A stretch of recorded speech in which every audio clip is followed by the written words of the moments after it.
तो की हालचाल सत श्री अकाल, मैं हूं ठरक लेके आ चुका हूं एक और वीडियो। इस वीडियो और बाकी की वीडियो में एक बहुत पतली लाइन है पर है, तो आज मैं एक्स का प्लान करूंगा पेपरिका।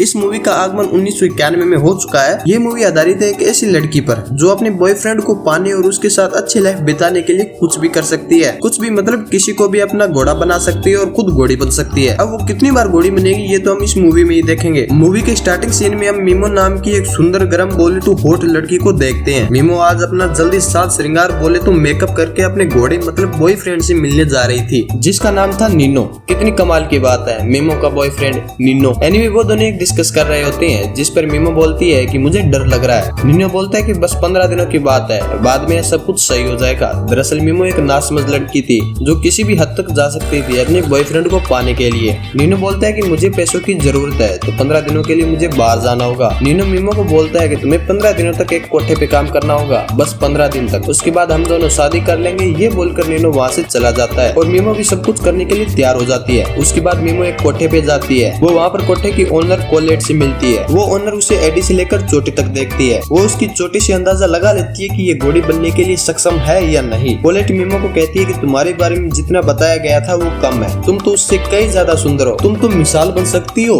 मीमो बोलती है कि मुझे कोठे के बारे में ज्यादा कुछ नहीं पता। तो कोलेट बोलती है कि कोई बात नहीं, धीरे धीरे सब समझ में आ जाएगा, सबके साथ ऐसा होता है। और वो ये भी कहती है कि कोठे का एक दिन का एक्सपीरियंस बाहर के 10 साल के जितना है। कोलेट मीमो को उसका रूम भी दिखाती है और उसे कहती है कि जिसमें तुम्हें घोड़ी घोड़ी खेलना है। और वो ये भी कहती है कि यहाँ तुम्हें एक प्राइवेट रूम भी मिल जाएगा। जब तुम्हें क्लाइंट मिलेंगे तो तुम्हारी कमाई का 50% हिस्सा हम रख लेंगे। उसके बाद कोलेट मीमो को बाकी की लड़कियों से मिलवाती है। कोलेट मीमो को कहती है कि तुम्हें अपने क्लाइंट को खुश करने के लिए अपने शरीर को फिट रखना होगा। वहाँ की एक लड़की मीमो को बोलती है कि तुम्हारा पिंप कौन है, लेकिन मीमो को कुछ समझ में नहीं आता। उसके बाद कोलेट मीमो को एक डॉक्टर के पास ले जाती है। डॉक्टर मीमो को अपने सारे कपड़े उतारने के लिए कहता है। जब डॉक्टर मीमो को बॉडी चेकअप कर रहा था तो डॉक्टर मीमो को समझाता है कि तुम ये काम मत करो। और डॉक्टर ये भी कहता है कि ये नरक के सिवा कुछ भी नहीं है। लेकिन मीमो बोलती है कि 15 दिनों की बात है, सिर्फ 15 दिन, फिर ये सब छोड़कर मैं अपने बॉयफ्रेंड के साथ चली जाऊंगी, फिर हम दोनों शादी करके एक अच्छी लाइफ बिताएंगे। नेक्स्ट मॉर्निंग कोलेट वहाँ आए क्लाइंट को बाकी की लड़कियों के साथ ही पेपरिका से भी मिलवाती है, जिसका मतलब होता है लाल तिखी मिर्च। ठीक वैसे ही मीमो सुंदर थी और साथ ही उसकी जुबान भी तेज थी। मीमो का यह नाम बदलकर पेपरिका रख दिया जाता है। कोठे पे आते के साथ ही मीमो को उसका पहला क्लाइंट मिल जाता है। इस बात से कोलेट बहुत खुश थी।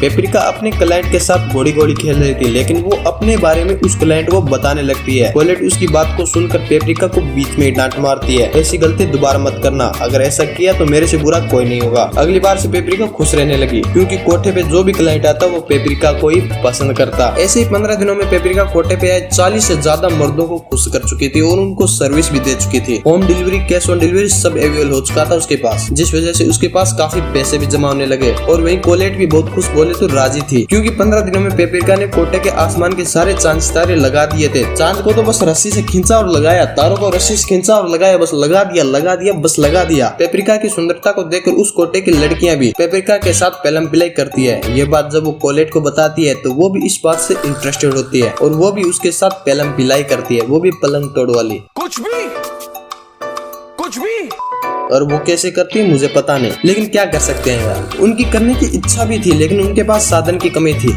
अच्छा बात नहीं है।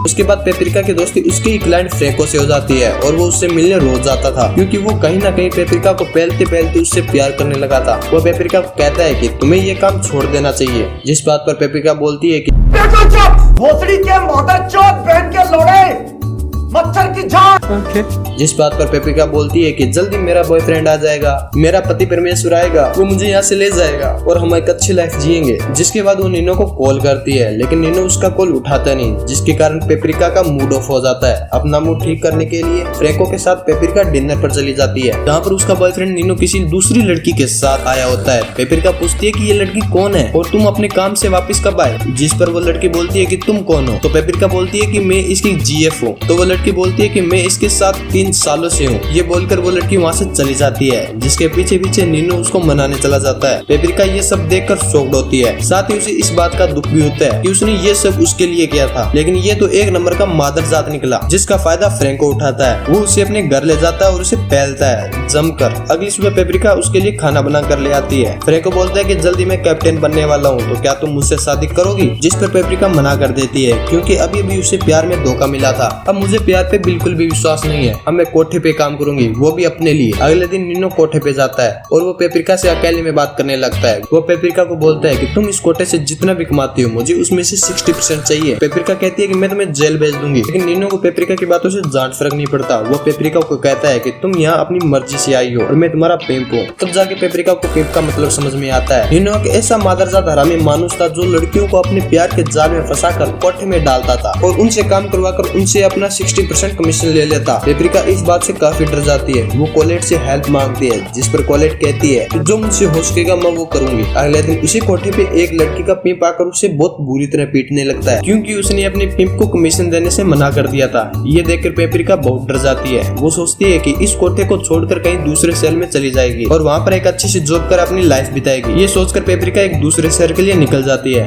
रास्ते में पेपरिका को उसी लड़की का पिंप दिखाई देता है जिसने उस लड़की को मारा था। वो पेपरिका को पहचान लेता है। वो पेपरिका के पास जाता है और उसे जबरदस्ती पहनने लगता है। उसके बाद पेपरिका को उसी लड़के के बेड पर नॉर्मल कंडीशन में देखते हैं। वो लड़का उठकर पेपरिका को बोलता है कि मैं तुम्हें एक बेस्ट एक्ट्रेस की जॉब दिलाऊंगा, लेकिन पेपरिका इस बात से पारदर्शी बोले तो साफ इनकार कर देती है, क्योंकि अब उसे किसी पर भी विश्वास नहीं होता। उसके हिसाब से पूरी दुनिया मादरजात थी, मादरजात है और मादरजात रहेगी। जिसके बाद वहाँ से पेपरिका एक बार क्लब में जॉब के लिए जाती है, लेकिन वहाँ का ओनर उसे अलग ही तरह से ट्रीट कर रहा था और साथ ही उस लड़के के कहने पर वो पेपरिका को रिजेक्ट भी कर देता है। वो लड़का पेपरिका के साथ स्ट्रॉबेरी दुनिया बसाना चाहता था, जिसके बाद वो पेपरिका का पिंप बन जाता है और उसे उसी शहर के एक बड़े से कोठे में डाल देता है। पेपरिका एक बहुत बड़े शहर में थी और उस शहर में अमीर नरों की कोई कमी नहीं थी। वहाँ पर भी पेपरिका मादा उस शहर के सारे नरों को अपने सुशील अश्लील शरीर से आकर्षित करती है। उसे पिछले कोठे से इस कोठे में 4 गुना ज्यादा पैसा मिल रहा था, लेकिन एक दिन उसी कोठे में एक लड़की के साथ ग्रुप संभोग करने के कारण उसकी मौत हो जाती है, जिसका पेपरिका को बहुत दुख होता है, क्योंकि उसे डर लगने लगा था कि एक दिन उस कोठे में काम करते करते उसके साथ भी यही होगा। लेकिन एक बूढ़ा क्लाइंट उसे समझाते हुए बोलता है कि तुम्हारे साथ ऐसा कतई नहीं होगा।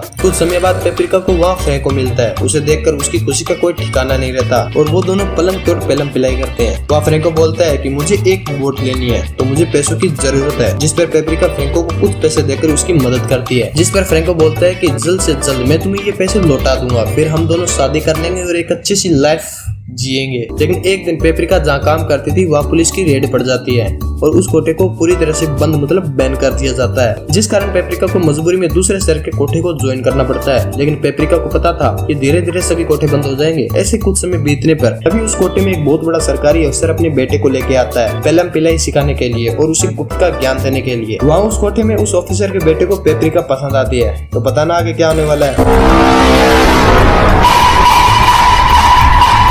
ये कोई रंडी खाना है, ये कोई रंडी खाना है नहीं।